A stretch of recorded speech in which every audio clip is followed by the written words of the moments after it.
How's it going, everyone, and welcome back to the channel. On today's video, I'm going to be showing you how to reset your oil life light on 2012 to 2015 Honda Civic. So you're going to turn on ignition. You'll see it's displayed right over here. It's actually past 2 by 44 miles.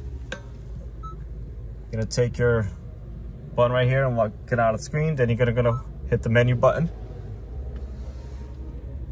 All right. Then you're gonna use these buttons to scroll up or down. We're gonna go to vehicle information. You're gonna go to maintenance info. Hit enter. Now you're gonna press and hold the source button right here. Let's go down, hit yes.